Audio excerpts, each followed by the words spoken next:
ہمارے اندر کچھ کمیاں ہوتی ہیں، کچھ کمیاں۔ امام غزالی رحمۃ اللہ تعالیٰ علیہ فرماتے ہیں غریب کی یہ کمی ہوتی ہے کہ وہ خودداری چھوڑ دیتا ہے، ہاتھ پھیلانا آسان سمجھ لیتا ہے، یہ غریب کی کمی ہوتی ہے۔ غریب خوددار رہے تو اللہ اسے عزت عطا کرتا ہے۔ آپ فرمایا کرتے امیر میں تکبر آتا ہے، امیر خوشامد کو پسند کرنے لگ جاتا ہے، اس طرح بہت سارے کام کرنے کے باوجود بھی نیکی نہیں حاصل کر پاتا۔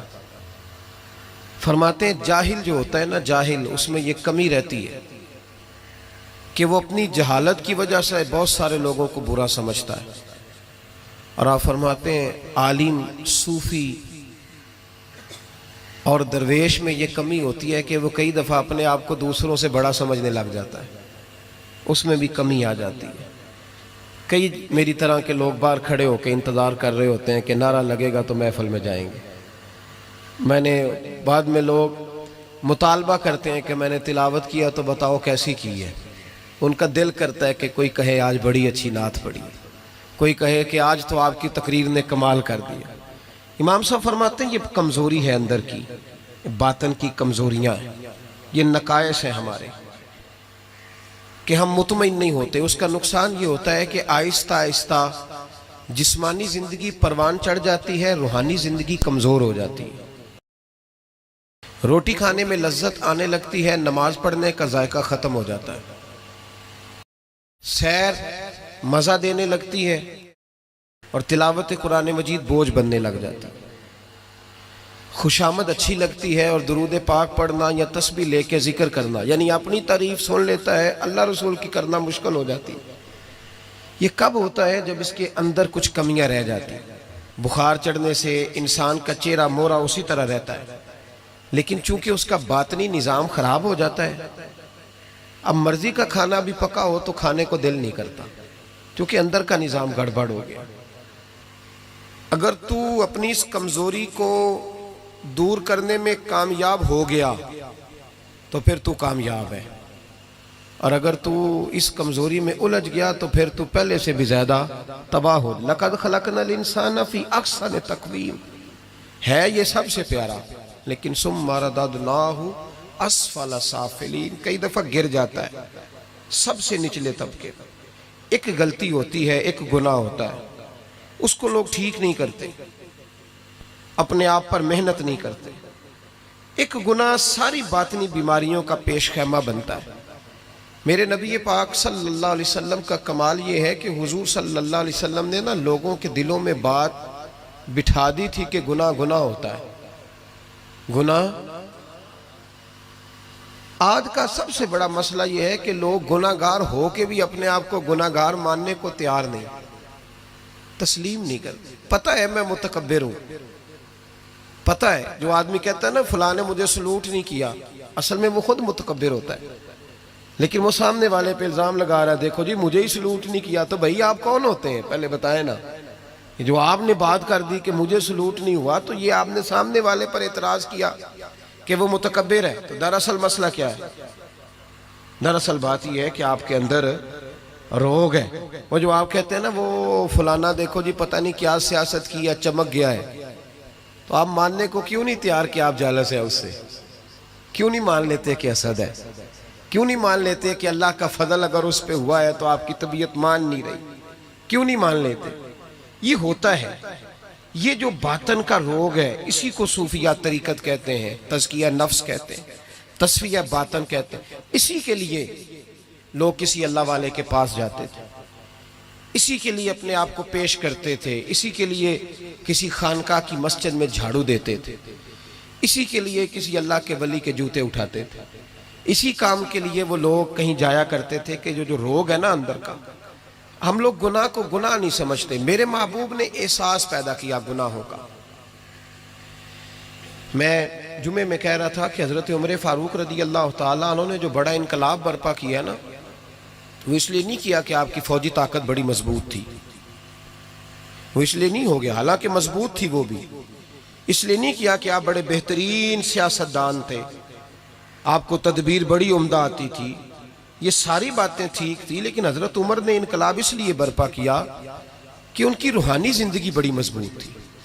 اور اللہ قرآن مجید میں فرماتا ہے یا ایھا الذین آمنوا ان تتقوا اللہ یجعل لکم فرقان، ایمان والو اگر تم مجھ سے ڈرو گے تو میں تمہیں بصیرت کی روشنی عطا کروں گا، میں تمہیں شعور کی دولت دوں گا، تمہیں حق اور باطل میں صحیح فیصلے کی تمیز عطا کر دوں گا. دیکھیں کون سا انعام قرآن نے بیان. دیکھیں نا دنیا میں خوش نصیب بندہ وہ ہے جس کے فیصلے صحیح ہوتے ہیں، جس کے فیصلے. تو ان تتقوا اللہ یجعل لکم فرقان، یہ سورہ انفال کی آیت نمبر 29 ہے، کبھی پڑھیے گا. قرآن مجید کی آیات بڑا مزہ دیتی ہیں. فرمایا اگر تم مجھ سے ڈرو گے تو میں تمہیں بصیرت کی روشنی دوں گا، باطن کا نور دوں گا، پھر تمہاری سادی باتیں بھی بڑے بڑے انقلاب پیدا کر جائیں گی، پھر تمہارے لب و لہجے کی سادگی بھی بڑا کچھ کر جائے گی. لیکن شرط یہ ہے کہ ان تتقوا اللہ، تعلق بندوں سے نہ رکھنا، تعلق اللہ سے رکھنا، اللہ سے ڈرنا. وَيُكَفِّرْ عَنْكُمْ سَيِّئَاتِكُمْ وَيَغْفِرْ لَكُمْ، فرمایا میں تمہارے گناہ بھی معاف کر دوں گا اور تمہاری بخشش بھی فرما دوں گا. حضرت عمر فاروق نے نا ایک دن مچھلی کھانے کو دل چاہا. ہماری منصوبہ بندی ہوتی ہے جب لوگ جمعہ پڑھنے آتے ہیں تو گھر میں چھوٹا گوشت دے کے آتے ہیں، سخت گرمیوں میں بھی، کہتے میرے آنے تک نے اس کو پکا دینا. تو بہو بیچاری اگر کبھی نمک زیادہ ڈال لینا تو ابھی حاجی صاحب جو نماز پڑھ کے آئے ہیں تازی، وہ آتے ہی فوراً کہتے ہیں اپنے بیٹے سے کہ اتنا بھی نہیں تو نے اس کو سکھایا کہ میرے ابا نے خود تجھے گوشت لا کے دیا ہے. تو ایک جیتی جاگتی خاتون، ایک مسلمان جس کو بیٹی بنا کے لایا ہے، اس کی انسلٹ کر دی جاتی، توہین ہو جاتی، اور اس کے باوجود وہ حاجی صاحب ناراض ہوتے ہیں. پتہ ہی کوئی نہیں میں مطلب ماں بدولت میں حاجی بھی ہوں، نمازی بھی ہوں، سیٹھ بھی ہوں، چودھری بھی ہوں، نواب بھی ہوں، اور میرا گوشت خراب کر دیا. یہ ہماری خواہشات نفس نے بڑے لوگ کچل دیے. وہ لوگ اپنی غلطی کو غلطی سمجھتے. حضرت عمر کبھی کوئی خواہش نہیں کی. مچھلی کھانے کو دل چاہا تو آپ کے غلام کا نام یرکا تھا. کچھ غلام بڑے وفادار ہوتے ہیں، وہ بیٹوں سے بھی پیارے ہو جاتے ہیں. حضرت مولا علی کے غلام تھے کمبر. تو ایک دن کمبر نے کہا حضور آپ نے کبھی خوش ہو کے بتایا نہیں کہ آپ کتنے خوش ہیں. تو آپ فرمانے لگے میں تجھے خوش ہو کے بتاتا نہیں میں تجھ سے کتنا خوش ہوں. جب میں تجھ سے خوش ہوتا ہوں نا تو میں تیرے لیے اسی طرح دعا مانگتا ہوں جس طرح میں اپنے حسن اور حسین کے لیے دعا مانگتا ہوں. کچھ غلام بڑے پیارے ہوتے ہیں، وہ دعائیں کراتے نہیں، وہ دعائیں لے لیتے ہیں. ان سے دعائیں نکلتی ہیں، وہ فیکٹری میں ملازمت ڈیوٹی سمجھ کے نہیں کرتے، وہ اپنا گھر بنا لیتے ہیں. وہ وفادار ہوتے ہیں، وفادار. اور اصلا نال جے نیکی کریے تو نسلاں تاک نہیں بھول دے ہوتے. تو یرکا آپ کا بڑا وفادار غلام تھا. ایک دن آپ نے کہا مچھلی کھانے کو دل کرتا ہے، لیکن مسئلہ یہ ہے کہ 8 میل جانا پڑے گا مچھلی لینے، 8 میل آنا پڑے گا. رہنے دو، کھاتے ہی نہیں، چھوڑو اپنے لیے اب چھوٹی سی خواہش کے لیے اتنی مشقت کرنا. حالانکہ لوگ لاہور سے گجرانوالے روٹی کھانے چلے جاتے ہیں آج بھی، اور گجرانوالہ والے بھی کئی لاہور آ جاتے ہیں. صبح نہاری سنا اچھی ملتی ہے. ویسے کہا جائے کسی کو کہ گھر سے اٹھ کے مسجد میں محفل ہے تو کہتے ہیں بس گھٹنے نہیں کام کرتے، کمر میں تھوڑی تکلیف ہے، رات میں دیر سے آیا تھا. حضرت عمر نے کہا اب 8 میل جانا 8 میل آنا میری مچھلی کے لیے، چھوڑو. وہ غلام کہتے ہیں میں سالوں سے آپ کا خادم تھا، کبھی آپ نے کوئی خواہش کی نہیں تھی، پر آج جب کی نہ خواہش تو میں نے کہا کہ خواہش کر لی ہے اور کی بھی پہلی دفعہ ہے تو میں پوری نہ کروں. کہتے ہیں جناب عمر نماز پڑھنے گئے تو مجھے پتا تھا کہ کچھ مہمان آئے ہیں، عصر ان کی ہو جائے گی. کہتے ہیں میں نے حضرت عمر کے پیچھے نماز پڑھی، ظہر کی 2 رکعتیں سنت پڑھ کے تو میں گھوڑے پہ بیٹھا. عربی نسل کا گھوڑا بندھا ہوا تھا، دوڑا کے گھوڑا میں پہنچ گیا. عربی نسل کے گھوڑے کو 8 میل کیا کہتے ہیں؟ کہتے ہیں ایک ٹوکرا مچھلی کا خریدا، کئی کلو مچھلی خرید کے تو میں حضرت عمر کی عصر کی نماز ہونے سے پہلے پہلے واپس بھی آ گیا. کہتے ہیں گھوڑے کو میں نے ٹھنڈی چھاؤں میں باندھا تاکہ اس کو پسینہ آیا تو خشک ہو جائے، جناب عمر کہیں دیکھ نہ لے. کہتے ہیں وہ اس کو پسینہ خشک ہو گیا، جب میں اس کے قریب گیا تو گرد و غبار، وہ پسینہ خشک ہوا تو جو مٹی کیچڑ تھا وہ خشک ہو گیا. تو میں نے کہا حضرت عمر تو پھر دیکھ لیں گے. کہتے ہیں میں فٹافٹ گھوڑے کو کنویں پہ لے گیا، میں نے اسے غسل کرایا اچھی طرح. جب گھوڑے کو غسل کرایا پھر لا کے چھاؤں میں باندھا. ہماری خواہشیں ہوتی ہیں تو کیا حال ہوتا ہے، لیکن یہ خواہش پوری کر کے ڈر رہے ہیں. ضمیر زندہ ہے نا، اندر کے روح ختم ہو چکے. فرماتے ہیں کہ جب عصر کی نماز پڑھ کے حضرت عمر آئے، میں نے بھی نماز ان کے پیچھے پڑھی، گھر آئے تو میں نے کہا حضور اللہ نے آپ کی خواہش پوری کر دی ہے، مچھلی کا بندوبست ہو گیا ہے، بس تھوڑی دیر میں پکا کے پیش کرتا ہوں۔ کہتے میں نے یہ لفظ کہے تو جناب عمر اٹھے اور گھوڑے کے پاس چلے گئے، گھوڑے کی پشت پہ ہاتھ پھیرا، اس کی ٹانگوں پہ ہاتھ پھیرا، پھر حضرت عمر گھوڑے کے کانوں کے پاس گئے تو اس کا ایک کان اوپر اٹھایا تو کہنے لگے یرکا ادھر آ یار۔ تو میں قریب آیا تو کہنے لگے تو نے سارا گھوڑا دھو ڈالا ہے پر کانوں کے پیچھے سے پسینہ خشک کرنا تجھے یاد ہی نہیں رہا، وہ کانوں کے پیچھے تو جہاں نہیں تو نے پانی ڈالا، تو بھول گیا تھا۔ اور پھر حضرت عمر گھٹنوں کے بل زمین پہ بیٹھ گئے، کہنے لگے او یار یرکا ادھر آ، تیری وفا میں شک کوئی نہیں پر میں کوئی زیادہ نیک آدمی نہیں ہوں، میں کوئی زیادہ پرہیزگار نہیں ہوں، میں تو دعائیں مانگتا ہوں میری نیکیاں بدیاں برابر کر کے اللہ مجھے معاف کر دے، میں نے کوئی زیادہ تقویٰ نہیں اختیار کیا۔ یار ایک بات بتا، اگر یہ گھوڑا قیامت کے دن اللہ کی بارگاہ میں کہے کہ یا اللہ عمر نے اپنی ایک خواہش پوری کرنے کے لیے مجھے 16 میل کا سفر کرایا، اے اللہ میں جانور تھا، بے زبان تھا، یہ میری غلطی تھی، 16 میل کا سفر ایک خواہش پوری کرنے کے لیے، تو یرکا تو بتا میرے جیسا وجود کا کمزور آدمی مالک کے حضور گھوڑے کے سوال کا جواب کیسے دے گا؟ وہ یرکا کہتے ہیں میں اپنے باپ کے فوت ہونے پہ اتنا نہیں رویا تھا جتنا میں آج رویا، میں تڑپ اٹھا کہ حضور یہ والی سوچ، یہ والا، یہاں تو لوگ اپنے نوکر کو 4 تھپڑ مار کے کہتے ہیں پھر کیا ہو گیا میں تیرا مالک نہیں، اس کو رسوا کر کے کہتے ہیں پھر کیا ہو گیا، کوئی بات ہے؟ یہاں بہو کو 20 گالیاں دے کر اور غریب رشتہ دار کو برا بھلا کہہ کر اپنے ملازم کو لوگ نیچا دکھا کے خوش ہوتے ہیں، کہتے ہیں دیکھا نا پتہ چلا میں چودھری ہوں، میں افسر ہوں، میں فلاں ہوتا ہوں، میری چدراہٹ، غلام رونے لگا۔ جناب عمر کہنے لگے اب اس طرح کر، گھوڑے کو تھوڑا چارہ اضافی ڈال اور جو تو مچھلی لے کے آیا ہے نا یہ مدینے کے کسی غریب گھر میں لے جا اور ان غریبوں کو ساری مچھلی دے کے کہنا تیری بخشش کی دعا بھی کریں، عمر کی معافی کے لیے بھی دعا کریں۔ جب ضمیر زندہ ہوتا ہے نا پھر اتنی سی بات بھی بوجھ بنتی ہے، اور اگر ضمیر مر جائیں تو لوگ قتل کی بھی وضاحتیں دینے لگ جاتے ہیں، لوگ کروڑوں کی کرپشن کر کے اس کی بھی وضاحتیں دینے لگ جاتے ہیں، لوگ اس کے حق میں بھی جب ضمیر مردہ ہوتے ہیں۔ میرے محبوب نے وَيُزَكِّيكُمْ کی شان کے ساتھ کمال یہ دکھایا ہے، ضمیر زندہ کر دی، زندہ کر دیے ضمیر، ذرا ذرا سی پڑھیے نا بخاری، قبیلہ غامدیہ کی ایک عورت نبی پاک کی بارگاہ میں آئی، کوئی اسے گرفتار کر کے نہیں لایا، کسی نے درے مار کے نہیں منوایا، خود آئی، آ کے عرض کرنے لگی یا رسول اللہ میں بھول گئی تھی، شادی شدہ ہونے کے باوجود زنا کر بیٹھی ہوں اور جب سے غلطی ہوئی ہے ساری رات نیند نہیں آتی، حضور مہربانی کی جائے۔ نبی پاک صلی اللہ علیہ وسلم دیکھیں یہاں مجرم مانتا ہی نہیں، اور یہاں مجرم کیا کہہ رہے ہیں؟ حضور فرمانے لگے ہمیں کیسے پتہ چلے گا کہ تو نے گناہ کیا ہے، یعنی تو ثابت کر کے تو گناہ گار ہے کہ نہیں؟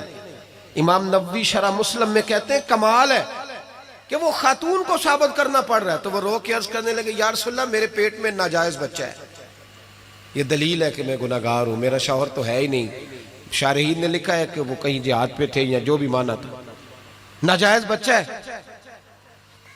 تو محبوب نے فرمایا گویا غلطی تیری ہے، تیرے بچے کی تو نہیں نا، جا جب بچہ پیدا ہو پھر آنا۔ سنو قید نہیں کیا جیل میں کہ بھاگ نہ جائے، اس لیے کہ جن کے دل قید کر لیے جائیں ان کے وجود قید کرنے کی ضرورت نہیں ہوتی، فرمایا جاؤ بچہ پیدا ہونے پر آنا۔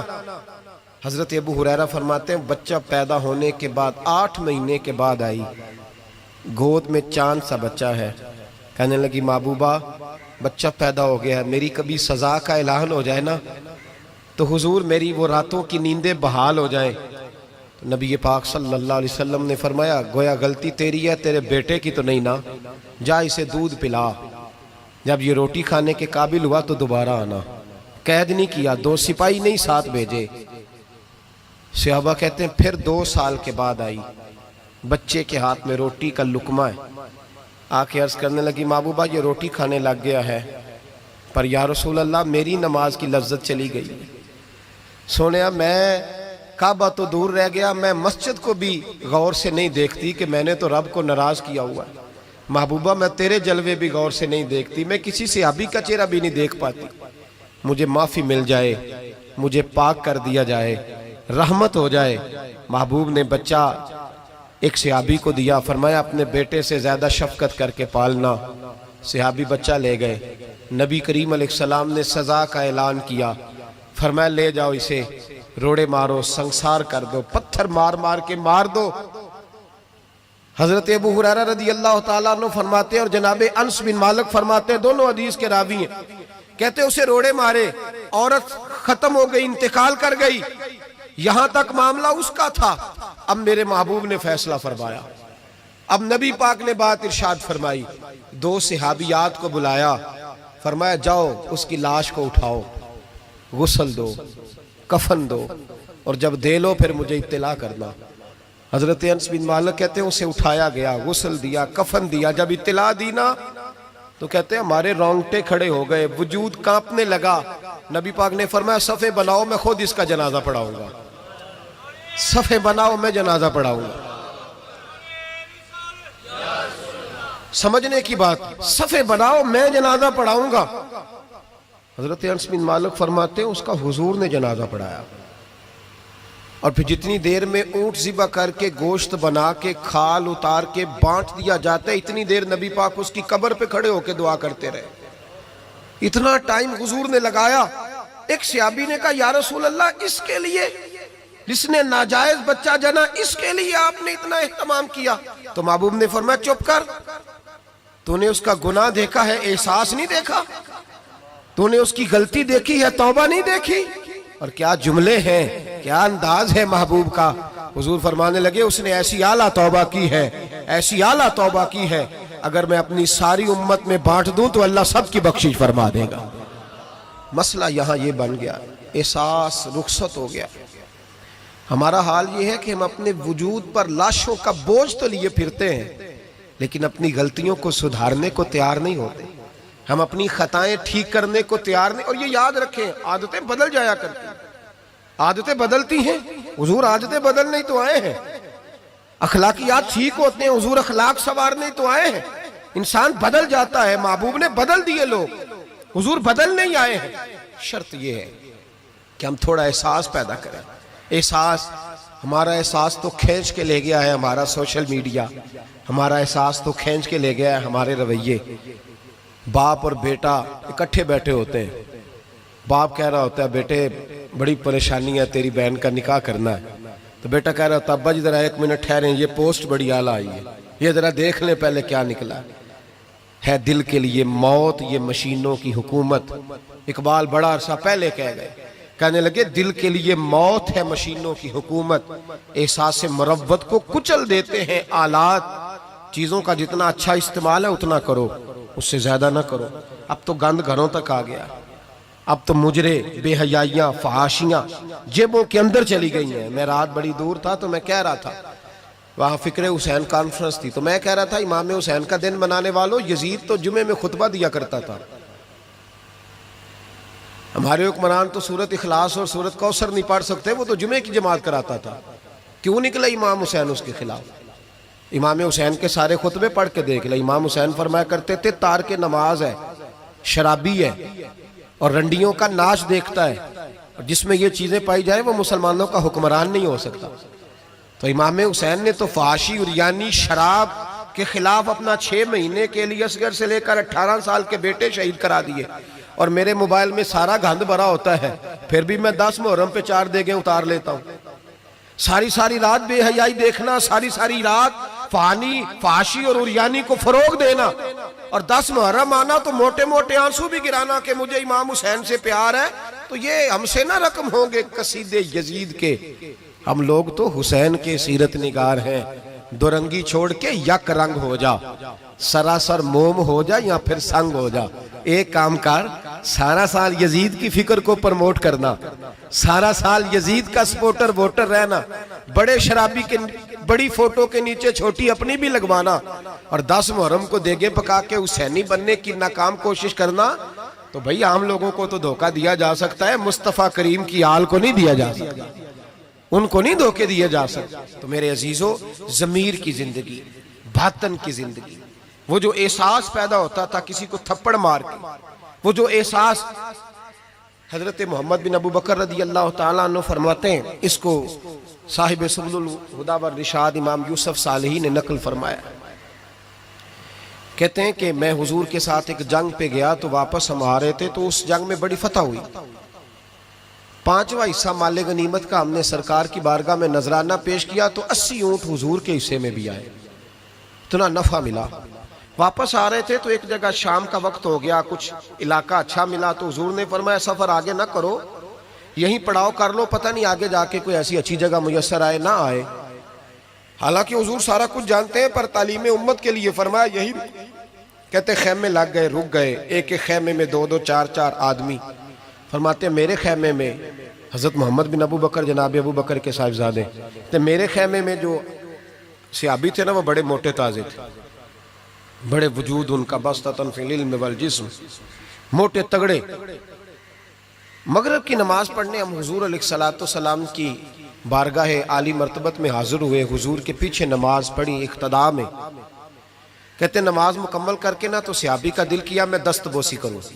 اس زمانے میں لوگ لکڑی کے جوتے پہنتے تھے، کھڑاؤں کہا جاتا تھا۔ حضور کے قدمین شریفین پر نالین مقدس نہیں تھے، اور حضور کا وجود نا بڑا نازک تھا۔ صحابہ کہتے ہیں جب دست مبارک میں ہاتھ ملاتے تھے تو حضور کا دست مبارک کستوری سے زیادہ خوشبو والا ہوتا تھا اور برف سے زیادہ ٹھنڈا ہوتا تھا۔ تو فرماتے ہیں حضور کی بارگاہ میں نا نماز کے بعد جب صحابہ بکھرے تو وہ بھی آگے بڑھے سلام، یہ کچھ لوگ آتے ہیں سلام لینے، مجھے بڑی تکلیف ہوتی ہے جب دھکے لگتے ہیں نا تو میں کہتا ہوں یار نہ آیا کرو، ہم کون سا کوئی اتنے اعزاز والے لوگ، پھر دھکے لگ، اور کچھ اتنی محبت سے سلام لیتے ہیں، اتنی محبت سے سلام لیتے ہیں کہ کئی دفعہ جوڑ ہل جاتے ہیں، اتنا زبردست سلام لیتے ہیں۔ وہ پیچھے کھڑے ہوتے ہیں تو ہاتھ کھینچ لیتے ہیں، اب وہ طبیعت بھی نہیں چاہتی کہ کسی کو کچھ کہا جائے، لیکن وہ بعد میں محسوس ہوتا ہے کہ یہ محبت ہوئی ہے، اور محبت میں معاملات بڑے دور نکل جاتے ہیں کئی دفعہ۔ تو محبت تو اس کا نام ہے کہ محبوب کو آسانی کس بات میں ہے، محبوب کو آسانی کس بات میں ہے، محبت اس چیز کا نام، اس چیز کا نام نہیں کہ میں کیا خواہش کر رہا ہوں محبوب وہ والی کرے نا، وہ راضی کس بات میں ہے، میں گڈی تے ہتھ ڈور سجن دے وہ جینج رکھے اونج رہنا ہے، واجب نہیں جے وچ شریعت مندہ خسم نو کہنا، بات تو یہ ہے کہ اس کو آسانی کس بات میں، عام دام برسرے مطلب۔ وہ سلام لینے کے لیے جب آگے بڑھے نا تو جوش میں دوڑ کے آگے بڑھے، حضور کے دستے مبارک کو چوما، لکڑی کے جوتے پہنے تھے، حضور کے قدم مبارک پہ جوتا نہیں تھا، انہوں نے اپنے پیر سے حضور کا پیر دبا دیا۔ توجہ ہے میری بات پر؟ یہ باٹا کے جوتے پہننے والا جب کسی کا پیر دباتا ہے نا اور بندہ بھی تگڑا ہو تو ایک دفعہ سمجھ آتی ہے کہ کسی نے پیر دبایا ہے۔ تو محبوب کے دستے مبارک میں چھڑی رہتی تھی، سنت مبارکہ ہے چھڑی رکھنا، عصا مبارک۔ جب اس صحابی نے پیر دبایا نا تو نبی پاک اب وہ چھوڑ بھی نہیں رہے، دیر ہو گئی، پیر پہ پیر رکھ کے کھڑے، تو تکلیف محسوس کی، سرکار نے تو چھڑی پیٹ میں چبھائی، فرمایا یار میرا پیر تو چھوڑ دے۔ اب وہ پیچھے ہٹے تو بڑے پریشان ہوئے کہ یہ مجھ سے کیا ہو گیا، کانپنے لگے، رونے لگے۔ حضور نے فرمایا کوئی بات نہیں جاؤ۔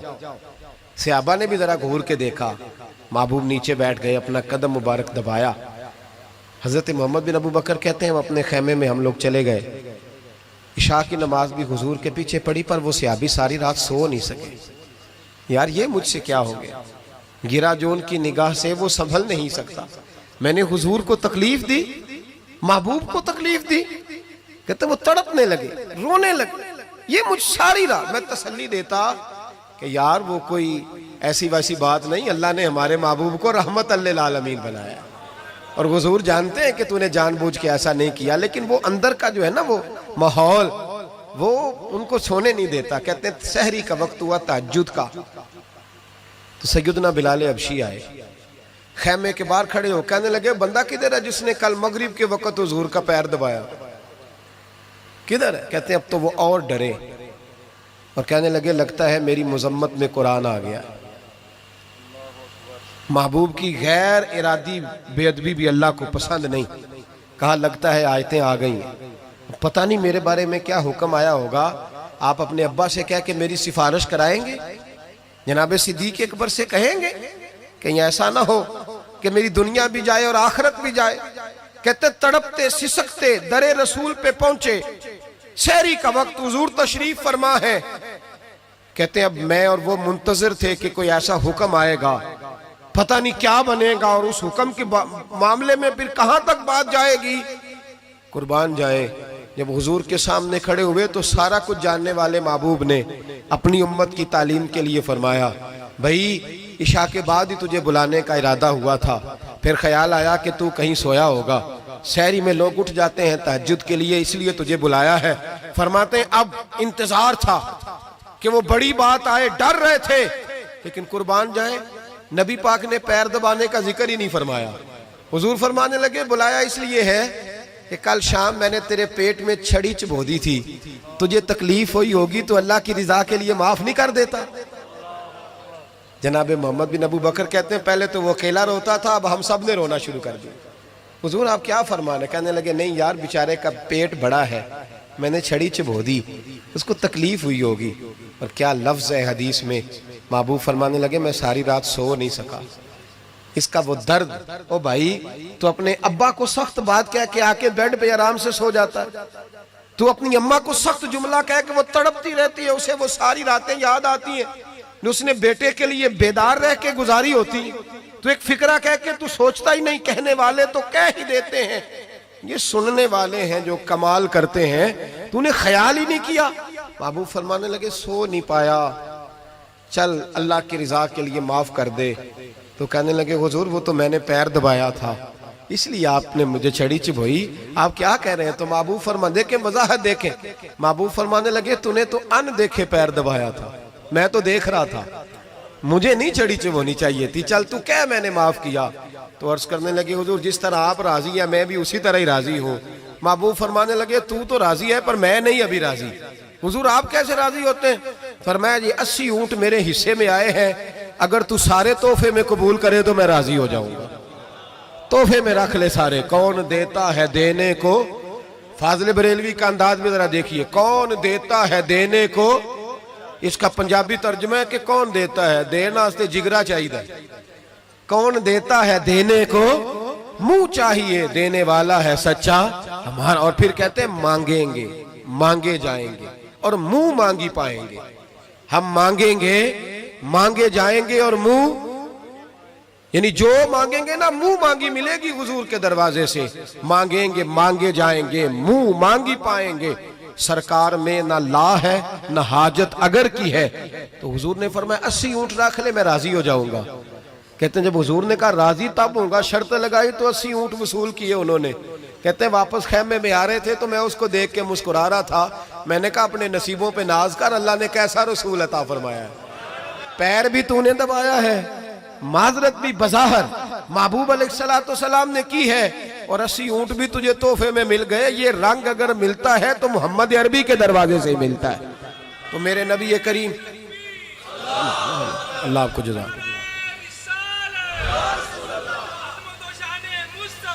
میرے بھائی جو مضمون میں نے آپ کی خدمت میں چھیڑا ہے نا, جو بات وہ یہ ہے کہ احساس, اندر جو کمی ہے نا, جو غلطی ہے اس کا احساس. یہ نہ دیکھیں سامنے والا کیا کر رہا ہے, کہتے ہیں جی میں صحیح سے صحیح ہوں اور برے سے, تو یہ کمال ہے کوئی؟ صحیح سے تو سارے صحیح ہوتے ہیں, اچھے سے تو جی بندہ اچھا ہے نا. ایک بندہ مجھے کہنے لگا جی مجھ سے غلط بات نہیں برداشت ہوتی, تو میں نے کہا صحیح بات برداشت کرنے کی ضرورت بھی نہیں ہوتی, اس لیے کہ وہ بات ہی صحیح ہوتی ہے. مجھ سے غلط بات برداشت, تو پھر مثلا برداشت پھر کیا ہوتا ہے؟ صحیح بات تو برداشت کرنے کی ضرورت ہی, غلط بات ہی تو برداشت کرنی ہوتی ہے کہ برداشت کر کے سامنے والے کو سمجھایا جائے, اسے قائل کیا جائے, اسے کہا جائے کہ تو غلطی پہ ہے لیکن اس کی بات برداشت کی جائے. اینٹ کا جواب پتھر سے دے دینا یہ کوئی کمال ہے؟ کمال ہے اس کا نام کہ غلط بات برداشت کی جائے. صحیح بات تو ہوتی صحیح ہے, اس میں برداشت کرنے والی کیا بات ہے؟ میرے بھائی احساس پیدا کریں کہاں کس سے کمی رہ گئی. حضرت سالبہ بن عبد الرحمن حضور کے صحابی ہیں, نبی پاک صلی اللہ علیہ وسلم نے فرمایا جاؤ فلاں آدمی کو بلا کے لاؤ. بلانے چلے گئے تو رستے میں ایک عورت بے پردہ تھی. ایک نظر اس کو دیکھا, پہلی نظر ویسے ہی معاف ہے, دوبارہ اب جو دیکھتا ہے وہ جان بوجھ کے دیکھتا ہے. دوبارہ نظر اٹھی. ہمارے ہاں ساری سزا عورتوں کے لیے ہے کہ پردہ کریں, حالانکہ پردہ مرد کا بھی ہے. جی گھورنے لگ گئے آپ مجھے. پردہ جس طرح عورتوں کو حکم ہے نا کہ نظریں نیچی رکھو, اسی طرح مردوں کو بھی حکم ہے. کہ تم بھی اپنی نظریں، اگر عورت سامنے بے پردہ آ جائے گی تو مرد یہ نہیں کہے گا وہ کھوئے پردہ ہی نہیں کر دی، اب وہ کیا کرے گا؟ بولے تو پھر مردوں کا بھی پردہ ہوا کہ نہ ہوا؟ ہمارے ہاں عجیب معاملہ ہے، پردہ صرف عورتوں کا ہے، مرد کو کھلی چھٹی ہے، جو مرضی گند من دیکھتا پھرے معاذ اللہ۔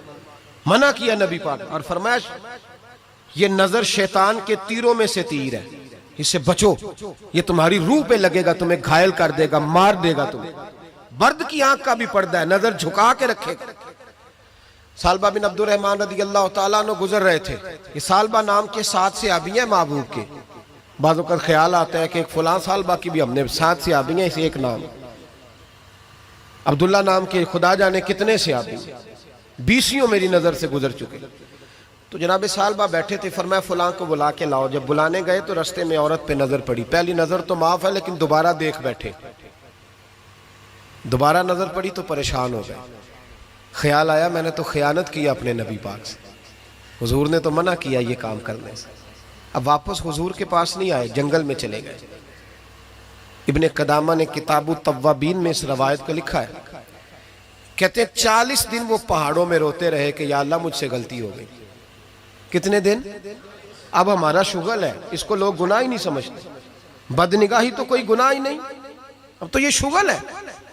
اب تو ہمارے ہاں معاذ اللہ تعالیٰ سیانے بیانے بندے بیچ بیٹھے ہوتے ہیں جب یہ باتیں ہو رہی ہوتی، یہ شغل ہے ہمارا۔ اب تو ابا کے سامنے بچہ وال پیپر گندی تصویر کا لگایا ہوتا ہے، پر وہ کہتا ہے با عمر ہے نا جی، عمر ہے نا جی، تجھے پتہ ہی نہیں یہ کتنا گند کر رہا ہے، یہ تباہ ہو جائے گا روحانی طور پر۔ اگر یہ گند دیکھنے میں الجھ گیا تو امام شافعی کا فتویٰ ہے جس کی نظر گندی ہوتی ہے اس کا حافظہ کمزور ہوتا ہے، وہ کوئی بڑا کام نہیں کر سکتا، وہ نفسیات کا مریض ہو جاتا ہے جو گندی نظر والا آدمی ہوتا ہے۔ ہمیں پتہ ہی نہیں کہ ہمارے مسائل اصل میں ہیں کیا۔ تو 40 دن جنگل میں روتے رہے، 40 دن۔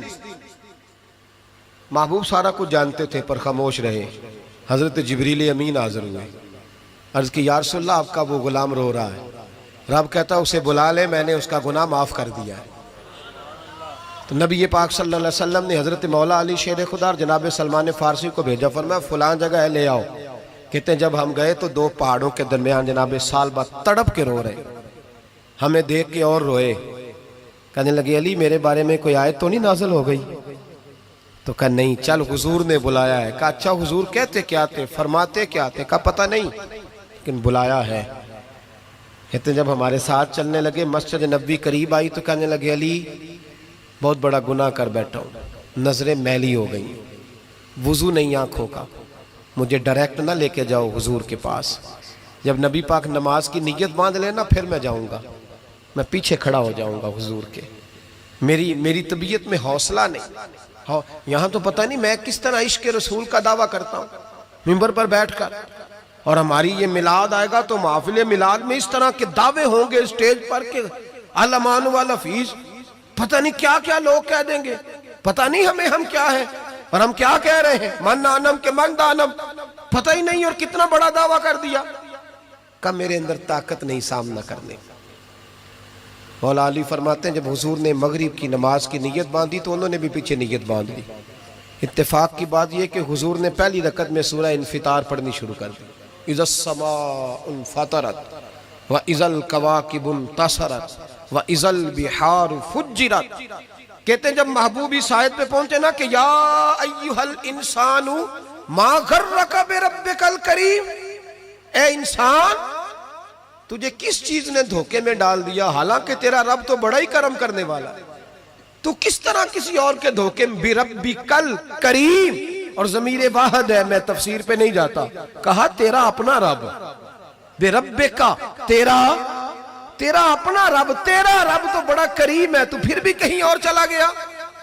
جب یہ آیت سنی تو پیچھے چیخ ماری، بے ہوش ہو کے گر گئے، گھر والے گھر لے گئے، نماز مکمل ہوئی تو حضور نے فرمایا کیا ہوا؟ عرض کی حضور وہ تو رو پڑے تھے، گھر لے گئے، محبوب پیچھے گئے تو بے سدھ پڑے، تیز بخار ہو گیا۔ نبی کریم سرہانے بیٹھے اور ان کی گردن کو اٹھا کر سر کو گود میں رکھا، اور جب بالوں میں دست مبارک پھیرا تو آنکھیں کھول دی، اور جھٹ سے اپنا سر زمین پہ رکھ کے کہنے لگے حضور میں اس قابل نہیں کہ آپ کی گود میں میرا سارا ہے، اس قابل نہیں، بڑا مجرم، تو محبوب نے فرمایا تجھے مبارک ہو، رب نے تجھے معاف کر دیا ہے، اللہ بھی راضی ہے، میں بھی راضی ہے۔ اب حضور کے قدموں کے قریب آئے تو کہنے لگے حضور آپ راضی ہیں؟ کہا راضی ہوں۔ فرمایا پھر میرے لیے دعا کریں، اللہ اسی رضا میں مجھے قبول کر لے۔ بس یہ بات ہوئی تھی، انہوں نے کلمہ پڑھا تو روح پرواز کر گئی۔ پرواز میرے بھائی احساس پیدا کر، یاد رکھیں اگر روحانی زندگی صحیح نہیں نہ ہوگی، یاد رکھ لیں کسی کا کوئی نقصان نہیں، سارے سکون سے سو جائیں گے، آپ نہیں سو پائیں گے۔ اگر آپ کے ضمیر پہ بوجھ رہیں گے نا تو سارے لوگ رمضان میں 4 قرآن پاک ختم کریں گے، آپ 10 پارے بھی نہیں پڑھ پائیں گے۔ اگر آپ اپنے آپ کو صحیح نہیں کریں گے، روحانی زندگی بحال نہیں ہوگی، تو یاد رکھنا بڑا اپنا آپ سارا کچھ سجا کے ظاہراً بڑے پرہیزگار بن کے بھی اپنے ضمیر کی عدالت میں فیصلہ اپنے حق میں نہیں کرا پائیں گے۔ تجوریوں سے مال بھرا ہوا ہوگا لیکن گھر میں سکون نام کی چیز ڈھونڈنے سے نہیں ملے گی، اس لیے کہ الا بذکر اللہ تطمئن القلوب، اللہ کی ذات سے جڑ جانے سے دل کو سکون ہوتا ہے۔ کیا بہت بڑی سزا نہیں مالک کی کہ انسان سارا کچھ کرے، فارغ ٹائم ہو تو وہ ٹی وی دیکھے؟ کیا بہت بڑی سزا نہیں کہ 3 مہینے کی چھٹیاں بھی اسے ہوں لیکن وہ 1 سپارہ قرآن پاک نہ پڑھ سکے؟ وہ گپے مارنے بیٹھے تو 6 گھنٹے لگا دے اور تسبیح دی جائے تو 10 منٹ میں بس ہو جائے، درود پڑھا ہی نہ جائے، یہ سزا نہیں؟ کیا یہ کم سزا ہے کہ وہ دنیا دراز پہ گھوم آئے لیکن مسجد میں جائے تو اسے کچھ بنے؟ کیا سزا نہیں؟ اللہ سے معافی مانگے، مل کے اس کے حضور استغفار کریں، باطن کی زندگی آباد کرنے کی کوشش کریں، چھوڑ دیں بن کے بیٹھنا، آگے آگے بڑھنا، اپنے آپ کو شمار کرنا۔ ہم تو میلاد کی جلسوں میں بھی بڑی کرسی تلاش کرتے ہیں، ہم تو دینی محفلوں میں بھی کوشش کرتے ہیں کوئی ہمارا نام لے کے، صحیح نام لے کے پکارے کوئی۔ میں میاں چنو میں تھا کل مغرب میں، تو ایک صاحب کہنے لگے ولی کامل، میں نے بعد میں ان سے کہا کہ آپ کو پتہ ہے میں کیا ہوں؟ اتنا بڑا دعویٰ میرے حق میں آئندہ نہ آپ کریں، اور مت سمجھے کہ آپ تھوڑے اچھے برے جملے استعمال کریں گے تو میں خوش ہوں گا۔ میں جو ہوں نا، میں اس کے اندر بڑا مطمئن ہوں، میں اس سے آگے نہیں بڑھنا چاہتا۔ پتہ سارا ہے سردار نو کیتیاں دا، پتہ سارا ہے سردار نو کیتیاں دا، ایدہ پردہ چپایا ہی تیرا پلا ہو سی۔ وہ بو علی سینہ سے سنیں جی، سنیں، بو علی سینہ سے کسی نے کہا تھا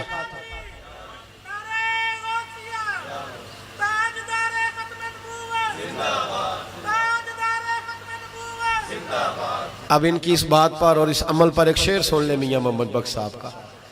میاں صاحب کہا کرتے تھے جتن جتن ہر کوئی کھیڑے تو ہارن کھیڑ فقیرہ۔ جتن جتن، یہ تو ساری دنیا کرتی ہے نا کہ میں جیتنے جا رہا ہوں، کہتے ہیں جتن جتن ہر کوئی کھیڑے، جتن جتن ہر کوئی کھیڑے تو ہارن کھیڑ فقیرہ۔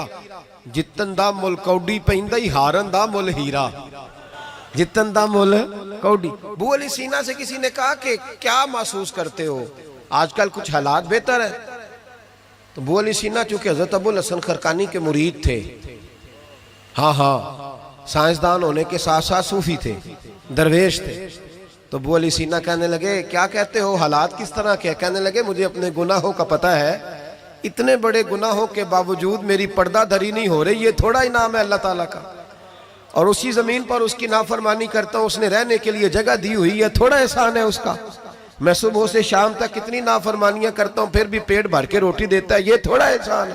تو کہہ رہا ہے آگے بڑھا ہے کہ نہیں، یہ بڑی بات ہے کہ اس نے زمین پہ رکھا۔ اعلیٰ حضرت فاضل بریلوی کے والد مولانا نقی علی خان صاحب رحمت اللہ تعالیٰ علیہ، امام المتکلمین، ان کے حالات میں لکھا ہے ایک آدمی کو آپ نے نا جگہ دی، کو 10 مرلے آپ کا پلاٹ تھا یا 5 مرلے کا، اس نے کہا حضور کچھ دنوں کے لیے چاہیے، تو آپ نے وہ جگہ ان کو دے دی، جیسے محلے دار دوست کو شادی بھی ہے، تو 10-15 دن کے بعد چابی مانگی، انہوں نے دے دی، تو کچھ درخت انہوں نے کاٹ لیے، کچھ اپنی مرضی کی ترمیم کر لی۔ تو مولانا نقی علی خان صاحب رحمت اللہ علیہ ناراض ہو گئے، فرمانے لگے میری زمین تھی، مجھ سے پوچھ تو لیتے کوئی تبدیلی کرنی، تمہیں پتہ نہیں میری مرضی کے خلاف تم نے میرے پلاٹ پر یہ کیوں تبدیلی کی؟ یہ اس آدمی کو کہہ کے نا تو 2 منٹ گزرے تو چیخ مار کے رو پڑے۔ کہنے لگا حضور کیا ہوا؟ فرمانے لگے سوچتا ہوں میری 10 مرلے کی زمین پر میں نے تمہیں اپنی مرضی نہیں کرنے دی، اور میں روز اللہ کی زمین پر اپنی مرضی کرتا ہوں۔ روز رب کی یہ خیال آ گیا، مانے لگے جاؤ بھائی جاؤ، مجھ سے غلطی ہو گئی، جاؤ۔ یہ سوچ جب پیدا ہوتی ہے پھر بندہ روز نکھرتا ہے، پھر روز وہ غسل کرتا ہے باطن کا، پھر روز ہر جگہ سے اسے نیا سے نیا سبق ملتا ہے۔ بڑا بندہ وہ نہیں ہوتا جو 20-30 کاریں لے کے چلتا ہے، بڑا وہ ہوتا ہے جو کسی اور کو بڑا سمجھتا ہے۔ جو اپنے آپ کو چھوٹا سمجھتا ہے، میرے نبی پاک فرماتے ہیں اللہ اسے بڑائیاں عطا فرما دیتا ہے۔ ترمذی میں حدیث ہے۔ آج کا سبق، آج کا پیغام یہ ہے کہ تزکیے کی کوشش کریں۔ وَإِنَّكَ لَعَلَىٰ خُلُقٍ عَظِيمٍ، خلق عظیم جو اللہ نے ہمارے نبی کو دیے اور حضور نے ہمیں عطا فرمائے، محبوب کے صدقے اس طرف جائیں۔ کردار میں اعلیٰ پن پیدا کر۔ الذی خلق الموت والحیات لیبلوکم ایکم احسن عملا۔ اللہ فرماتے ہیں کہ میں نے موت اور حیات اس لیے پیدا کی ہے کہ تمہارے عمل کی کوالٹی چیک کی جائے۔ انڈسٹری میں جب مال بنتا ہے نا تو اس کی کوالٹی چیک کی جاتی ہے، یہ عام ہے، یہ خام ہے، یہ وی آئی پی ہے، یہ وی آئی پی ہے۔ فرمایا الذی خلق الموت والحیات لیبلوکم ایکم احسن عملا، موت اور حیات کوالٹی دیکھنے کے لیے پیدا کی ہے کہ تم میں احسن عمل کون کرتا ہے، اچھا عمل دیکھیں کس کا ہے۔ باقی اپنے آپ کو بنانے سنوارنے سے تھوڑا تھوڑا بچیں، ایک قدم تھوڑا پیچھے ہٹیں اپنی ذات کے لیے، تو انشاءاللہ روحانیت کے لیے 11 قدم آپ کے آگے جائیں گے۔ دعا کرتا ہوں جو کچھ میں نے کہا اللہ اسے قبول فرمائے، اور جہاں ہم بھول گئے مالک ہم سے درگزر فرمائے، آمین۔ ہمیشہ مدحت خیر الانام میں گزرے، دعا ہے یہ عمر درود و سلام میں گزرے۔ آخر دعوا۔ عزیز دوستو، اللہ تعالیٰ نے قرآن حکیم میں نبی پاک صلی اللہ علیہ وسلم کی عظمتوں کو، شانوں کو اور بلندیوں کو بیان فرمایا، اور حضور کی مختلف صفات کا تذکرہ فرمایا۔ قرآن پاک میں ارشاد فرمایا کہ یا ایھا النبی انا ارسلناک شاہدا ومبشرا ونذیرا، اے غیب کی خبریں دینے والے محبوب علیہ السلام، ہم نے آپ کو گواہ بنایا ہے، خوشخبری دینے والا بنایا ہے، اور ڈر سنانے والا بنایا۔ پھر ارشاد فرمایا کہ وداعیا الی اللہ باذنہ وسراجا منیرا، اور ہم نے آپ کو اللہ کی طرف دعوت دینے والا بنایا، اور اللہ کے حکم سے اللہ کی طرف دعوت دینے والا بنایا، وسراجا منیرا، اور آپ کو چمکتا ہوا آفتاب بنایا۔ نبی پاک صلی اللہ علیہ وسلم کی ہر شان ہی وراء الورا ہے، لیکن یہ جو حضور کی صفت مبارکہ ہے نا داعیا الی اللہ کی، کہ حضور لوگوں کو اللہ کی جانب دعوت دیتے۔ نبی پاک صلی اللہ تعالیٰ علیہ وسلم بندوں کا اپنے رب سے رشتہ جوڑتے، گھبرائے ہوئے لوگوں کو، پریشان لوگوں کو، اور جو لوگ سمجھتے تھے کہ شاید ہم کوئی دنیا کے کمزور لوگ ہیں اور یہ مالدار اور یہ اقتدار والا آدمی ہی بڑا ہے، ان سب کو حضور نے مایوسیوں سے نکالا، اور اللہ کے رسول صلی اللہ علیہ وسلم نے یہ سبق پڑھایا کہ تم سب حضرت آدم کی اولاد ہو۔ عربی کو اجمی پر، گھورے کو کالے پر کوئی فضیلت حاصل نہیں۔ لوگوں کی ہر پریشانی حضور نے نکال کے ان کا رجوع ان کے رب کی طرف کرایا۔ ہمارے ہاں یہ ہوتا ہے کہ انسان کو پریشانی کوئی بھی ہو اسے سکون نہیں لینے دیتی، وہ کوئی بھی ہو۔ محفل میں کسی بندے کا بٹن ٹوٹ جائے نا یہ گلے کا، تو کوئی دیکھے نہ دیکھے اس بیچارے کی ساری توجہ بٹن پہ رہتی ہے، میرا بٹن ٹھیک نہیں۔ کسی بندے نے کپڑے صاف نہ پہنے ہوں تو آپ اس شخص سے کہیں کہ تجھے کچھ لوگ ملنا چاہتے ہیں، تو وہ اگرچہ اس کے پاس پی ایچ ڈی کی ڈگری ہے، ڈھیر سارا مال ہے، وزادار ہے، صاحب عزت ہے، لیکن وہ کہتا ہے یار میرے کپڑے نہیں ٹھیک، تو میں کوفت محسوس کر رہا ہوں، ذرا میں اپنے آپ کو تھوڑا سا نہا دھو لوں، فریش کر لوں، پھر میں چلتا ہوں۔ آپ کے ظاہری جسم پر ایک آدھ دھبا ہو تو وہ آپ کو سکون نہیں لینے دیتا، اور اگر دھبے باطن پہ لگ جائیں، بہت سارے دھبے ہیں جو باطن پہ ہوتے ہیں، مجھے جان لو، مجھے پہچان لو، میرا بھی کوئی نام ہے، میں بھی کچھ ہوتا ہوں، یہ بھی ایک دھبا ہے، ایک مصیبت ہے۔ اور میری عزت کرو، مجھے بھی کسی طریقے سے کسی نشست پہ جگہ دو، یہ بھی ایک دھبا ہے۔ یہ ہمارے ہاں، ہمارے ملک کے اندر سیاستدانوں سے لے کر مذہبی لوگوں تک الا ماشاءاللہ پروٹوکول کا ایک مزاج آیا ہے کہ بھی بڑا بڑی دشواری پیدا کرتا ہے عام لوگوں کے لیے، بڑی آزمائش میں لوگ آ جاتے ہیں۔ حسد کر لینا، کسی بندے کی نعمت کو دیکھ کے جلنا، یہ بھی آپ کو بڑا بے سکون رکھتا ہے۔ تکبر کرنا کہ میں کوئی چیز ہوں اور باقی کو تھوڑے سے مجھ سے چھوٹے ہیں، یہ سارے دھبے، یہ ساری نقصان کی چیزیں۔ اور نبی پاک صلی اللہ علیہ وسلم نے تعریف یہ بیان کی، فرمایا ما حاک فی صدرک، یہ جو تیرے گناہ ہیں یہ تیرے سینے میں کھٹکیں گے، یہ تجھے بے چین رکھیں گے، یہ کانٹے کی طرح چبھیں گے۔ تو جتنے مرضی اچھے کپڑے پہن لے، جتنی مرضی اونچی جگہ بٹھا دیا جائے، اگر تیرے اندر کوئی روگ ہے وہ تجھے سکون سے نہیں جینے دے گا۔ رسول کائنات صلی اللہ علیہ وسلم نے نا لوگوں کی توجہ رب کریم کی جانب لگائی۔ حضور نے لوگوں کو بتلایا کہ تمہارا رب نا عاجزی کو پسند کرتا ہے، تمہارا رب سادگی کو پسند کرتا ہے، تمہارا رب انسانوں سے پیار کرنے والے کو پسند کرتا ہے۔ حضور سید عالم صلی اللہ علیہ وسلم نے ہمیں یہ سبق پڑھایا کہ زیادہ باتیں کرنے والے کو نہیں، اللہ سچ بولنے والے کو پسند کرتا ہے۔ بہت اونچے اور لمبے چوڑے دولت والے اور مالدار آدمی کو نہیں، بلکہ جو آدمی دیانتداری سے زندگی گزارے رب اس کو زیادہ محبوب رکھتا ہے۔ تو ہماری یہ جتنی بھی آزمائشیں ہیں، میلاد والے محبوب صلی اللہ علیہ وسلم نے نا یہ ساری ہماری دور فرما دی، ساری۔ آپ دیکھیں ہمارے ہاں ایک بیماری ہوتی ہے، وہ تکبر کی بیماری ہے، اور وہ صرف مالدار کو ہی نہیں ہوتا، بلکہ حضرت سعدی شیرازی فرماتے ہیں کہ میں نے بہت سارے جھکے ہوئے لوگوں میں تکبر دیکھا ہے۔ جو بڑا میٹھا بولتے ہیں نا، کئی دفعہ کہتے ہیں جی کیا بات ہے جی، سبحان اللہ ماشاء اللہ، بڑا میٹھا بولتے ہیں، تو یہ نہیں میٹھا نہیں بول رہے ہوتے، یہ آپ کو شیشے میں اتار رہے ہوتے ہیں۔ آپ نے کسی کی تعریف کرنی ہے تو پشت کے پیچھے کریں، وہ اصل تعریف ہے۔ آپ کوئی ایسا کام نہ کریں جس سے چھلکے لفظوں میں کہ میں نے کسی کو بنایا ہے، اس سے نا آپ کو خود محسوس ہوگا کہ میں حقیقت پہ زندگی نہیں گزار رہا، میں تو کوئی اداکاری کر رہا ہوں۔ اور جو لوگ کہتے کچھ اور ہیں کرتے کچھ اور ہیں تو وہ خود بڑے پریشان رہتے ہیں، وہ جانتے ہیں کہ یار یہ میں کہاں الجھ گیا ہوں۔ تو بھائی یہ جو بہت زیادہ ہمارے دلوں کے اندر چیز ہے، اور یہ ہر مقام پر بہت سارے لوگوں کو یہ چیز حاصل ہے، میں دیکھتا ہوں کہ درجہ بدرجہ ان چیزوں کا شمار ہے۔ کچھ کا خیال ہے کہ میری ڈگری زیادہ ہے، اور کچھ کا خیال ہے کہ مجھے عقل زیادہ ہے، کچھ کا خیال ہے کہ میری شہرت زیادہ ہے، تو کچھ کا خیال ہے کہ میری دولت زیادہ ہے۔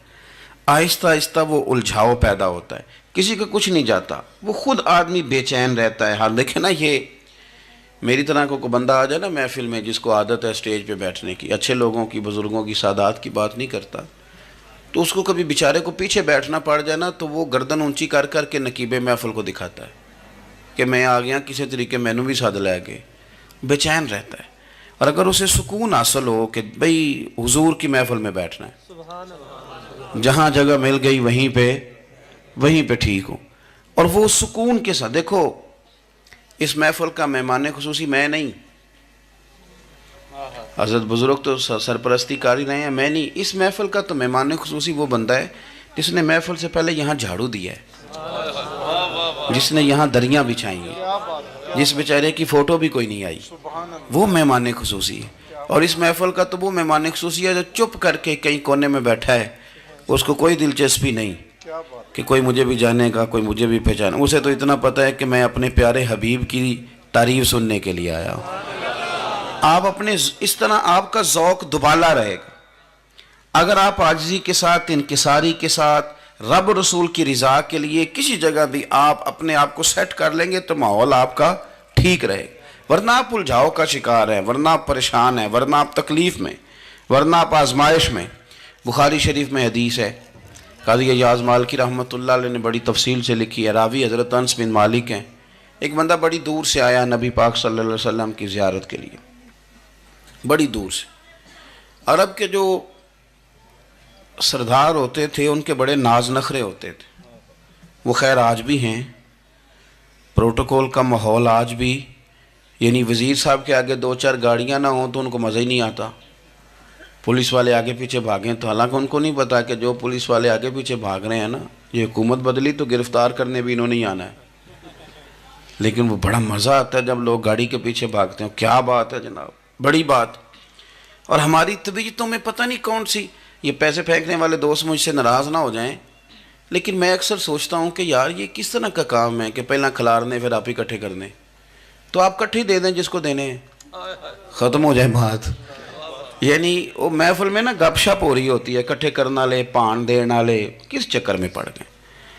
حضور غوث اعظم رضی اللہ تعالیٰ عنہ کی محفل میں شیخ یحییٰ نجار آیا کرتے تھے تو وہ کہتے تھے کہ ہم وہاں گنتے تھے آج کتنے بندوں نے توبہ کی, تو ہم سے گنے نہیں جاتے تھے, اتنے لوگ توبہ کرتے تھے. بزرگوں کی محفلوں میں توبہ کرنے والے گنے جاتے تھے, ہماری محفلوں میں پیسے گنے جاتے ہیں اور وہ پرچیاں دی جاتی ہیں. ایسا نہ کریں, اس سے گھٹن پیدا ہوتی. اور پھر جو نوٹوں والے ہوتے ہیں وہ فرنٹ سیٹوں پہ آ جاتے ہیں. بہت سارے غریب سوچتے ہیں کہ میرے پاس بھی اگر کرارے نوٹ ہوتے تو میں بھی آگے ہوتا. تو کم از کم یہ جو میلاد کی محفل ہیں ان میں تو سب کو ایک جیسا رہنے دے, یہاں تو امیر غریب کا فرق نہ ہو, اس کو تو مہربانی کریں.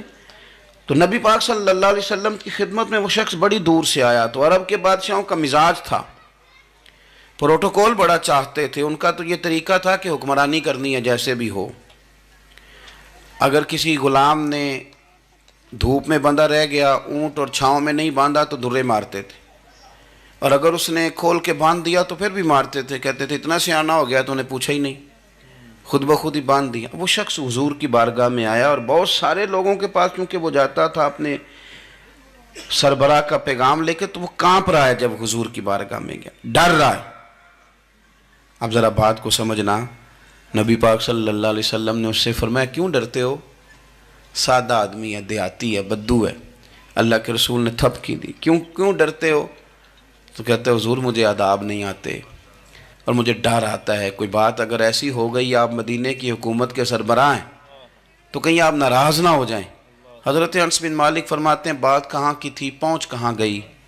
جب اس نے یہ کہا نا کہ آپ تو حکومت کے سربراہ ہیں, کہیں کوئی غلطی نہ مجھ سے ہو جائے, تو نبی پاک کی آنکھوں میں آنسو آ گئے.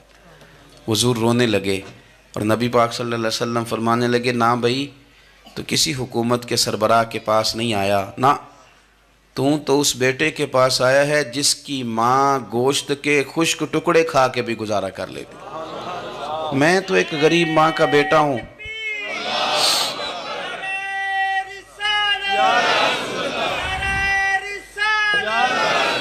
بھائی اگر آپ کا یہ ذوق بن جائے, دیکھو نا آج تو لوگ بھول جاتے ہیں نا, کپڑے بدل لیتے ہیں تو وہ سمجھتے ہیں کہ شاید سارا کچھ ہی بدل گیا. یعنی گاؤں سے آ کر پڑھنے والے بھول ہی گئے ہیں کہ کس کی ماں نے کتنا زیور بیچا. لوگ بھول جاتے ہیں چیزوں کو. اپنے ماضی کو یاد رکھیں, آپ لوگوں کے ساتھ پیار کریں, آپ لوگوں کو موقع دیں, آپ تھوڑی سی اور کوشش کریں اس شخص تک جانے کی جو آپ کو مایوس نظر آ رہا ہے, پریشان نظر آ رہا ہے. یہ ہمیں میلاد والے محبوب صلی اللہ علیہ وسلم نے درس دیا. ایک اور پہلو, حضور سید عالم صلی اللہ علیہ وسلم نے, ہمارے ہاں نا ابھی بھی برادری کی تقسیم ہے, ابھی بھی, اور کچھ میں نے ایسے کمزور لوگ بھی دیکھے, یہ اس طرح کی حرکتیں ہارے ہوئے لوگ کرتے ہیں. ہارے ہوئے لوگ جو اپنے آپ کو سمجھتے ہیں کہ میں کوئی بڑا آدمی ہوں. بڑا آدمی تو اپنے اخلاق سے ہوتا ہے, اپنے کردار سے ہوتا ہے, اپنی سخاوت سے ہوتا ہے, لوگوں سے پیار کرنے سے ہوتا ہے. باقی یہ کہ بیٹھ کے کہانی سنانا کہ میں بڑا کچھ کرتا ہوں, تو جو کچھ کرتا ہوتا ہے اسے سنانے کی کوئی ضرورت. ایک اور بہت سارے لوگ آپ تعزیت کرنے جائیں نا والد کے انتقال کے بعد, تو ان بیچاروں کو بتانا پڑتا ہے کہ ابا جی میرے بغیر دوائی نہیں کھاتے تھے. تو میں کہتا ہوں اگر تیرے بغیر نہیں کھاتے تھے پھر بتانے کی ضرورت نہیں, پھر تو سارے گاؤں کو پتہ ہوگا کہ تیرے بغیر نہیں کھاتے تھے. اور اگر کوئی دال میں کالا ہے تو پھر تیری وضاحت کوئی بندہ قبول نہیں کرے گا.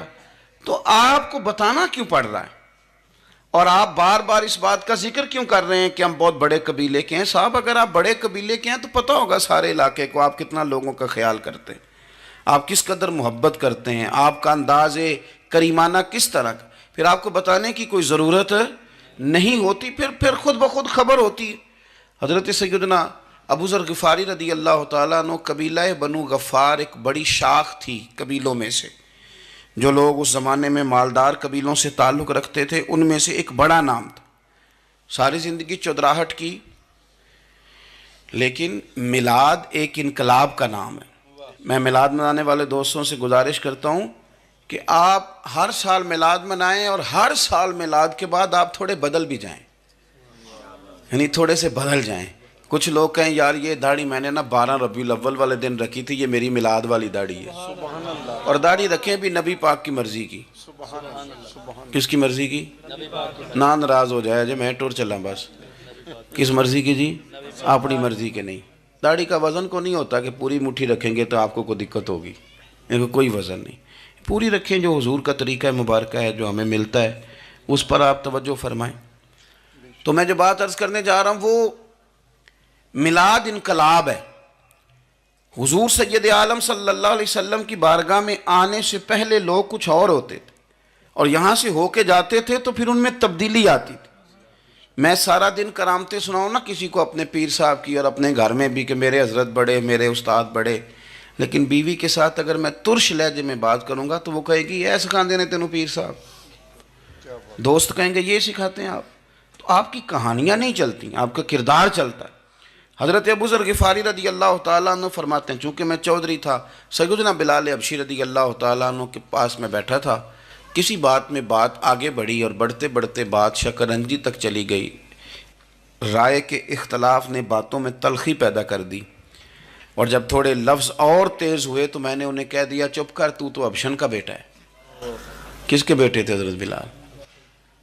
کہتے ہیں جب انہوں نے مجھے کہا تو میرا دل بڑا ٹوٹا، لیکن میں نے ارادہ کیا کہ میں نے حضور کی بارگاہ میں نہیں عرض کرنی، اب ہر بات کی ہم حضور کی بارگاہ میں شکایت کریں۔ لیکن میں جا کے مسجد میں بیٹھا اور جب سرکار آئے نا، ارادہ نہیں تھا کہ عرض کروں گا، لیکن حضور کا چہرہ دیکھا تو دکھ میرا خود ہی تازہ ہو گیا۔ رونے کا بھی تو تب ہی مزہ آتا ہے نا کوئی اپنا ملے تو۔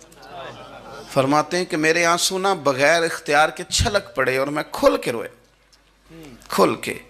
قربان جاؤں محبوب کے بھی حضور نے پاس نہیں بلایا بلکہ نبی پاک اٹھ کے خود میرے پاس آئے اور مجھے کندھوں سے پکڑ کے سینے سے لگایا، اور جب میں کھل کے رو لیا تو حضور میرے آنسو پوچھنے لگے۔ کچھ شعر ایسے ہوتے ہیں جو کسی نے کہے ہوتے ہیں اور کہنے والا جو ہوتا ہے وہ صاحب حال ہوتا ہے، تو اس میں کچھ خوبصورتی زیادہ ہی ہو جاتی ہے۔ ایک پنجابی کے شاعر ہمارے گجرات میں گزرے، بزرگ تھے، ان کا ایک شعر ہے، وہ کہتے ہیں ایک واری میری آنکھیاں چوں اونا نے اتھرو پونجے سن، ایک واری میری آنکھیاں چوں اونا نے اتھرو پونجے سن، ہن تے چسکا پہ گیا رونے دا۔ ایک واری میری آنکھیاں چوں اونا نے اتھرو پونجے سن، ہن تے چسکا پہ گیا رونے دا، تے ہر ویلے آہو زاری دا۔ تو میں روز رونے لگا ہوں، مزہ ہی بڑا آیا ہے جب سے محبوب نے چپ کرانا شروع کیا۔ میرے عزیز، اور پھر حضرت بلال حبشی رضی اللہ تعالیٰ عنہ چونکہ حضور کے غلام تھے اور انہیں پتہ تھا کہ سرکار میری ناز برداری کرتے ہیں، حضور نے چپ کرایا۔ فرمایا کیوں روتے ہو؟ تو عرض کرنے لگے یا رسول اللہ صلی اللہ علیہ وسلم، اگر میں ابشن کا بیٹا ہوں تو میری تو غلطی کوئی نہیں نا، یہ تو تقسیم اللہ کی ہے نا۔ الذی خلقک فسواک فعدلک فی ای صورت ما شاء رکبک، جس طرح وہ چاہتا ہے، جس کو چاہتا ہے اس طرح کی اس کی صورت بنا دیتا ہے۔ تو مجھے ابشن کا بیٹا کہا جاتا ہے، میری غلطی کیا ہے؟ حضرت بلال نے بھی نہیں بتایا کس نے کہا، لیکن نبی پاک صلی اللہ علیہ وسلم نے کیا فرمایا؟ امام یوسف صالحی نے لکھا ہے، ذرا غور کرنا بات پر، تسلیاں لوگ اور رنگ میں بھی دیتے ہیں پر یہ تسلی بڑی انوکھی ہے۔ حضور فرمانے لگے بلال اگر تو ابشن کا بیٹا تو پریشان کیوں ہوتا ہے؟ کالے رنگ والی ماں کا بیٹا ہے تو پریشان کیوں ہوتا ہے اگر تیری والدہ کا رنگ کالا ہے تو؟ عرض کی حضور آپ کیا فرمانا چاہتے ہیں؟ تو سرکار فرمانے لگے میں دو ماؤں کا بیٹا ہوں، ایک جناب آمنہ جنہوں نے مجھے پیدا کیا اور ایک حضرت ام ایمن جنہوں نے میری پرورش کی، مجھے بڑا کیا۔ حضور فرمانے لگے میری ماں آمنہ کا رنگ گورا تھا اور میری ماں ام ایمن کا رنگ کالا ہے۔ تو فرمایا اگر تجھے کسی نے کالے رنگ والی ماں کا بیٹا کہا تو اسے کہہ دینا مدینے والی محبوب کے بھی تو ایک والدہ کا رنگ کالا ہے، تو کہہ دینا۔ حضرت بلال کہتے ہیں کہ وہ اس طرح کی تسلی تھی، طفل تسلیاں نہیں جس طرح کی ہمیں دی جاتی، وہ اس طرح کی خوبصورت تسلی تھی کہ اس کے بعد میرا دل ایسا ٹھنڈا ہوا، پھر کسی کا تانا تانا نہیں رہا، پھر کسی کی تکلیف نہیں رہی۔ رسول پاک صلی اللہ تعالیٰ علیہ وسلم نے یہ جو آج تقسیم ہے ہمارے ہاں اونچ نیچ کی، چھوٹے بڑے کی، ذات برادری کی، حضور فرماتے ہیں میں نے پاؤں کے نیچے رکھ کے کچل دی، اب اس کا کوئی سٹیٹس نہیں رہا، اب یہ کوئی معاملہ نہیں۔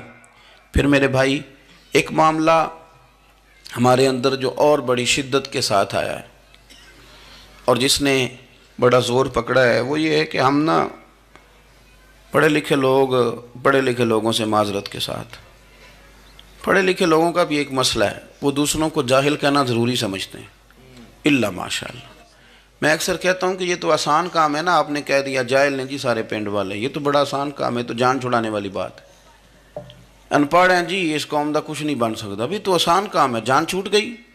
میں بھی کھڑا ہوتا ہوں نماز جنازہ کی امامت کرنے کے لیے، کبھی تو کہہ دیتا ہوں کہ جناب آج لوگوں کو نماز جنازہ کی دعا نہیں آتی، تو سوچتا ہوں کہ اگر کسی نے کھڑا کر کے پوچھ لیا کہ آپ نے کتنے لوگوں کو یاد کرائی ہے، ہم نے کبھی کہا کہ آؤ بیٹھو یاد کراؤں، تو اس کا جواب کیا ہے؟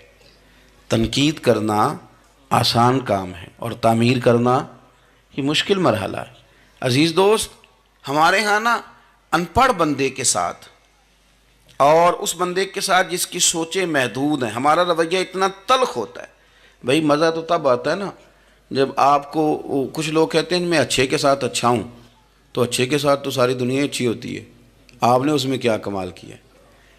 حضور سید عالم صلی اللہ علیہ وسلم نے تو فرمایا اس کے ساتھ جوڑو جو تمہارے ساتھ توڑ رہا ہے، جو سخت رویہ اختیار کرے، سخت۔ بخاری مسلم میں حدیث ہے، حضرت عمر فاروق رضی اللہ تعالیٰ عنہ، حضرت انس بن مالک فرماتے ہیں کہ حضور سید عالم صلی اللہ علیہ وسلم گزر رہے تھے اور سرخ رنگ کی نہ نجرانی دھاری دار چادر سرکار نے اوڑھ رکھی تھی۔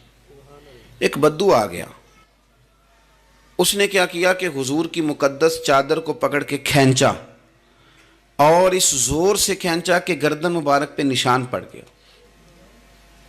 زور سے دروازے پہ دستک دے دینا بھکاری، تو اسے خیرات شرات کوئی نہیں ملتی، البتہ جھٹکیاں دو چار ضرور مل جاتی۔ توڑنا ہے دروازہ، خیرات لینے آیا کہ تو قرضہ لینے آیا؟ اس نے آ کر کے زور سے چادر کو کھینچا، مقدس گردن پہ نشان پڑ گیا۔ سرکار نے رخ انور پھیرا، کہتا پتہ کیا ہے، میں غریب آدمی ہوں، کچھ مانگنے آیا ہوں۔ بھئی تو گلے میں چادر ڈال کے مانگے گا؟ لیکن یہ آپ کا کمال ہے۔ یہاں اب آپ کے علم کا، آپ کے حوصلے کا، ظرف کا پتہ چلتا ہے۔ کھینچی چادر، کچھ مانگنے آیا ہوں، اور صحیح بخاری کے لفظ یہ ہیں کہ فَالْتَفَتَ إِلَيْهِ فَضَحِكَ، جب محبوب نے اس کی طرف توجہ کی، اس کی بات سنی، اس نے گلے میں چادر ڈال کے کھینچا ہے، نشان ڈال دیا ہے، لیکن جب حضور نے توجہ کی تو فَضَحِكَ، نبی پاک نے مسکرانا شروع کر دیا۔ حضور مسکرائے، یعنی چادر ڈال کر کھینچنے والے، اور یہ چیز آپ کو بڑا کر دے گی۔ آپ یقین کریں، آپ کو کسی نے برا کہا تو آپ نے ڈبل برا کہا تو آپ تانگ ہوں گے۔ ہنڈیا جب جلتی ہے تو اس کے کندھے، ابلتی ہے تو اس کے کندھے جل جاتے ہیں۔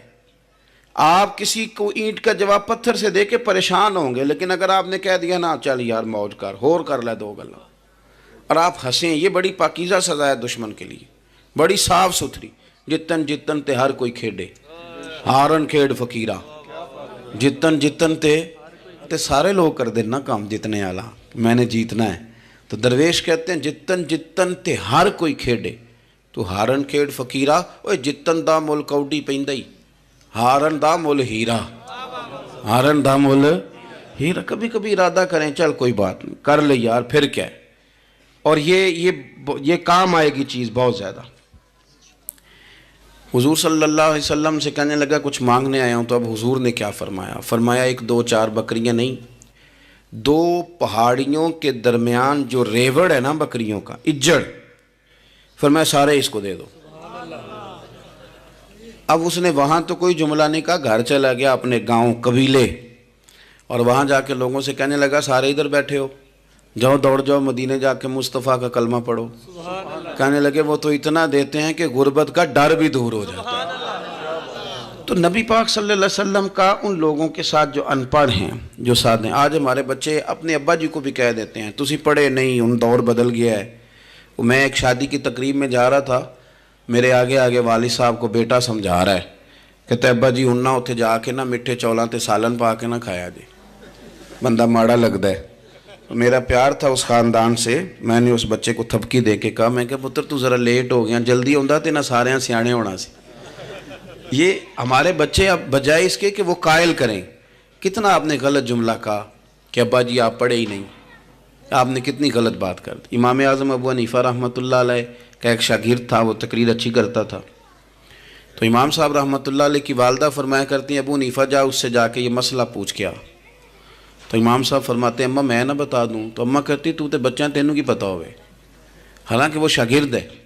تو امام صاحب پھر اس کے پاس جاتے، اس کو جا کہتے اس سوال کا جواب، تو کہتا استاد جی مجھے کیا پتہ ہے، آپ کو پتہ ہے ان مسئلوں کا؟ تو آپ فرماتے یہ میں پہلے تجھے بتاتا ہوں اس کا جواب، پھر تو مجھے بتا، اور پھر میں تیرا نام لے کے اپنی اماں کو مطمئن کروں گا۔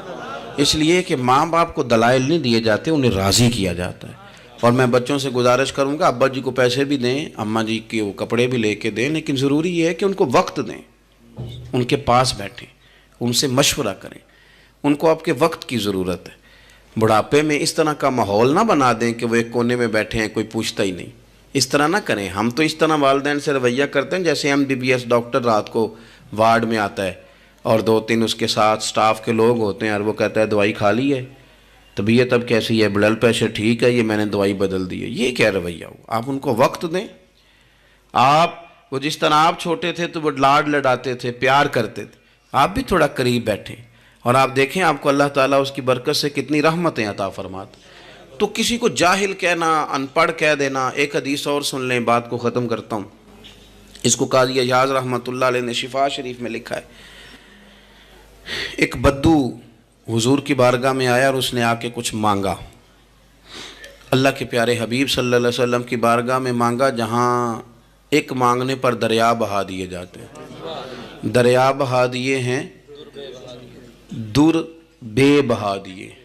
یہ در الگ ہے اور بے بہا الگ ہے، پھر یہ شعر صحیح سمجھ میں آئے گا آپ کی۔ تو حضور سید عالم صلی اللہ علیہ وسلم تو جس کو دیتے تھے پھر اس کی کئی نسلیں کھاتی تھی، ختم نہیں ہوتا تھا۔ اس نے بھی کچھ مانگا، حضور نے کچھ دیا، لیکن ابھی اسے آداب نہیں نہ آتے تھے۔ پہلے آداب سکھائیں پھر کسی کو بے ادب کہیں، لیکن بغیر آداب سکھائے لوگ لوگوں کو بے ادب کہہ دیتے، یہ انداز ٹھیک نہیں۔ اس نے کچھ مانگا، حضور نے دیا، چونکہ آداب نہیں آتے تھے، نہ آشنا تھا، تو کہنے لگا معاذ اللہ ثم معاذ اللہ، نقل کفر کفر نہ باشد۔ کہنے لگا میں تو بڑی تعریف سن کے آیا تھا، آپ نے تو کچھ بھی نہیں دیا۔ حضرت عمر فاروق نے تلوار نکال لی، فرمایا اس بے ادب کی گردن اڑاؤں گا۔ حضور نے فرمایا عمر ٹھہر جا ذرا، جلدی نہ کر۔ سرکار اسے گھر لے گئے، جتنا دیا تھا نا اس سے ڈبل دیا، پھر جتنا ہو گیا تھا اس سے بھی ڈبل دیا۔ تیسری دفعہ حضور دینے لگے تو کہنے لگا یا رسول اللہ بس کریں، میں نے تو طوفان کے اندر بھی ہوا اتنی تیز نہیں چلتے دیکھے جتنی آپ کی سخاوت تیز چلتی ہے۔ کریم رسول صلی اللہ تعالی علیہ وسلم نے فرمایا یہی بات باہر جا کے میرے صحابہ سے بھی کہہ دو گے؟